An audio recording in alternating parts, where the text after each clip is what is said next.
قرآن کریم کی مختصر ترین سورت میں سے ہے اور اس کی فضیلت بہت بڑی ہے۔ حضور اکرم صلی اللہ علیہ وسلم نے ارشاد فرمایا کہ جو سورہ اخلاص 3 مرتبہ پڑھے گا اللہ رب العالمین اسے 1/3 قرآن پڑھنے کا ثواب ہے۔ 1/3 کا مطلب قرآن کے 3 حصے کیے جائیں تو 10 کے اعتبار سے 30 پارے ہو گئے، تو 10 پارے پڑھنے کا اللہ رب العالمین ثواب ہے۔ کیونکہ سورج نازل ہوئی تھی تو ایک دن میں صحابہ رضی اللہ عنہ کو ایک سردار بنا کر ایک صحابی کو بھیجا تھا امام بنا کر، تو ہر رکعت میں سورہ اخلاص کی تلاوت کرواتے تھے۔ لوگوں نے آ کر شکایت کیا رسول اللہ ہر سورت میں کیا ہے سورہ اخلاص کی تلاوت کرتے ہیں۔ بلایا پوچھا تو عرض کیا یا رسول اللہ میں اس سورت سے بہت محبت کرتا ہوں کیونکہ اس میں اللہ کی توحید بیان کی ہے، مجھے یہ بات پسند ہے کہ میں بار بار اللہ کی توحید بیان کروں۔ قرآن کے 3 عقیدے ہیں اور 3 بنیادی عقیدے کیا ہیں؟ توحید یعنی اللہ ایک ہی ہے، اس کے علاوہ کوئی نہیں، رسالت، آخرت، 3 ہی چیزوں پر اللہ رب العالمین نے اس قرآن پاک کو نازل فرمایا ہے۔ حضور اکرم صلی اللہ علیہ وسلم نے فرمایا جس طرح کوئی آپ اس سورت سے محبت کرتے ہیں اللہ بھی آپ سے محبت کرتا ہے۔ ایک صحابی مسجد قباء میں نماز پڑھاتے تھے، ہر سورہ فاتحہ کے بعد سورہ اخلاص پڑھتے تھے اور پھر دوسری سورت میں آتے تھے۔ لوگوں نے کہا کہ اب کیا ہر نماز میں سورہ اخلاص پڑھا دیں؟ تو امام صاحب نے فرمایا کہ مجھے اس سورت سے بہت محبت ہے کیونکہ اس میں اللہ کے بارے میں، توحید کے بارے میں، اللہ کے بارے میں، اس لیے میں بہت اسے محبت کرتا ہوں، پسند کرتا ہوں۔ تو لوگوں نے کہا کہ آپ یہ سورت پڑھانا چھوڑ دیں، لیکن امام صاحب وہی پسند ہے۔ بس جگہ ایسا ہی ہوتا ہے، امام صاحب پسند بھی رہتی نہیں پسند بھی رہتی، نکالنا بھی نہیں چاہتے نکالنا بھی چاہتے۔ تو ایک مرتبہ حضور صلی اللہ علیہ وسلم تشریف فرما ہوئے مسجد قباء میں اور فرمایا لوگوں نے شکایت کیا رسول اللہ امام صاحب کیا ہر رکعت میں سورہ فاتحہ کے بعد اخلاص پڑھتے ہیں؟ تو ان کو بلایا اور کہا، ارشاد فرمایا کہ آپ اس طرح کیوں کرتے ہیں؟ تو صحابی نے عرض کیا یا رسول اللہ میں اس سورت سے بہت محبت کرتا ہوں کیونکہ اس میں اللہ رب العالمین کی توحید بیان کی ہے۔ تو حضور صلی اللہ علیہ وسلم نے فرمایا آپ کی یہ محبت جنت میں داخل ہونے کے لیے کافی ہے۔ جو سورہ اخلاص قرآن کی چھوٹی صورت ہے، سورہ کوثر کے بعد سب سے چھوٹی صورت وہی ہے اور سب سے بڑی آیت وہ یا ایھا الذین آمنوا اذا تداینتم بدین، قرض کے معاملے میں جو اللہ رب العالمین نے پارہ نمبر 3 آیت نازل فرمائی ہے، پارہ نمبر 3 کی آیت۔ تو اس سلسلے میں حدیث مبارکہ میں سورہ اخلاص کی بڑی فضیلت آئی ہے اور اسے سب سے چھوٹی صورت ہونے کے ساتھ ساتھ اتنی بڑی فضیلت جو اس سے محبت کرے گا اللہ اس سے محبت کرے گا۔ میرا بھی الحمدللہ معمول رہا، میں جہاں نماز پڑھاتا ہوں جب سے اس کی تفسیر دیکھی تھی الحمدللہ اس کے بعد سے کبھی یہ معمول نہیں چھوڑا۔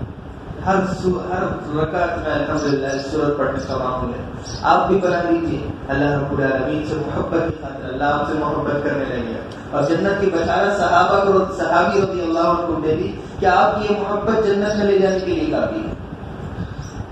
تو مشرکین نے کہا کہ آپ ہمارے بتوں کو برا بلا کہتے ہیں، آپ کے اللہ کی تعریف کیا ہے؟ تو اللہ رب العالمین آیت نازل فرمائی خود اے میرے محبوب اے سرکار دو عالم صلی اللہ علیہ وسلم محمد صلی اللہ علیہ وسلم اب فرما دیجیے هو اللہ احد، وہ اللہ ایک ہی ہے ہر چیز میں۔ یہ سمجھتے ہیں کہ زمین و آسمان اتنی بڑی کائنات ہے، اتنی بڑی مخلوق ہے، ہواؤں کا نظام ہے، پانی کا نظام ہے، یہ جنات، یہ خلائق، یہ پرندے، یہ چرندے جن کا رزق، یہ سب ایک اللہ ہی چلاتا ہے اور الگ الگ خدا نہیں ہے جس طرح تمہارا تصور ہے کہ چاند کو چلانے والا الگ، سورج کو چلانے والا الگ، ستاروں کا خدا الگ، ہواؤں کا خدا الگ، پانی کا خدا الگ۔ اللہ نے فرما دیا یہ سب کا ایک ہی مالک ہے، وہ اللہ ہے، ایسی قدرت والا ہے کہ اس کا کوئی شریک نہیں ہے، اس کا کوئی ساتھی نہیں، اس کا کوئی پارٹنر نہیں ہے۔ آج کا گھر چلانے کے لیے 2 بھائی بھی گھر بھی چلا سکتے ہیں، لیکن وہ اللہ اس بڑی کائنات کو چلا سکتے۔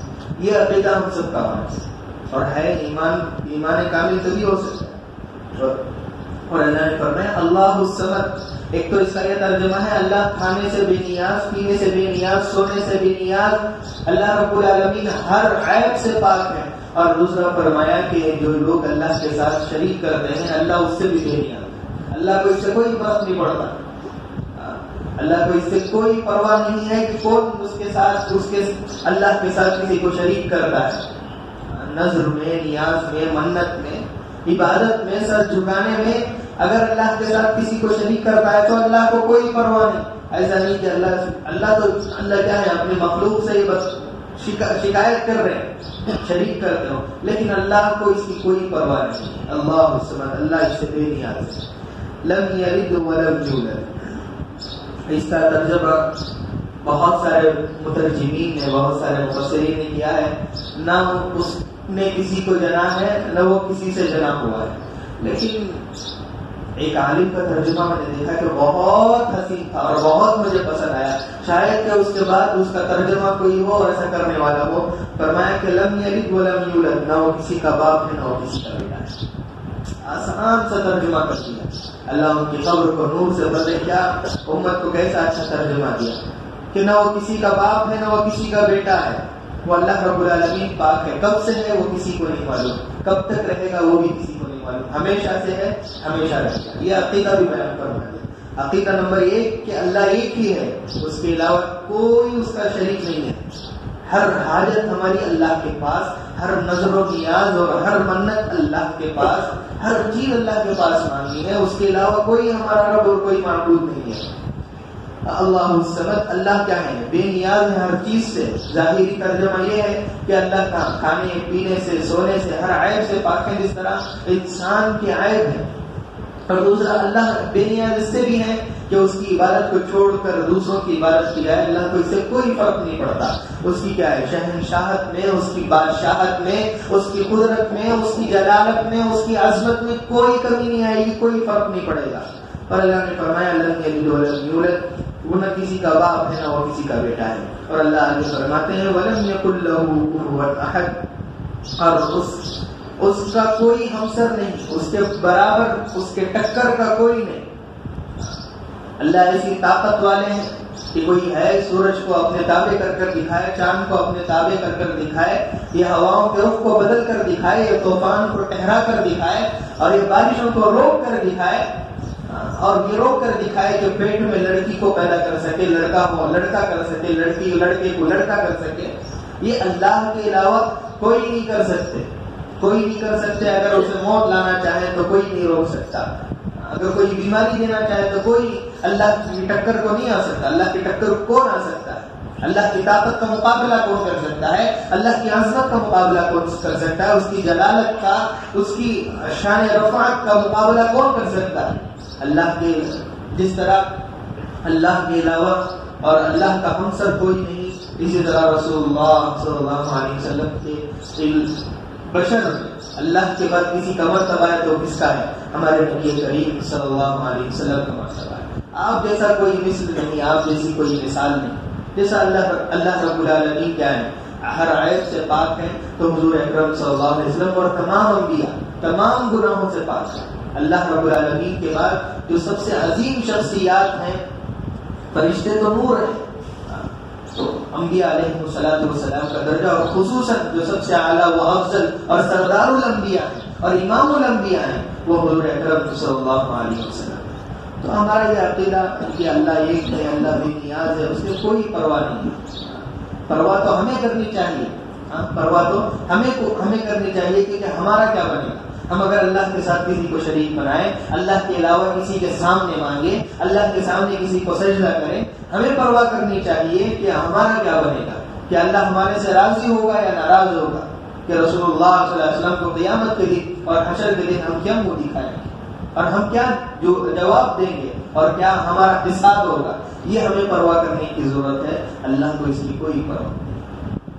تو اس صورت کو کثرت سے پڑھتے رہا کریں، اللہ رب العالمین کی محبت حاصل ہوگی. اور دوسرا یہ کہ اس کی محبت اللہ محبت کرنے لگیں گے، اور اس کی محبت سے اللہ رب العالمین اس کی محبت سے، صرف سورہ اخلاص کی محبت سے کیا اللہ رب العالمین جنت عطا فرمائے.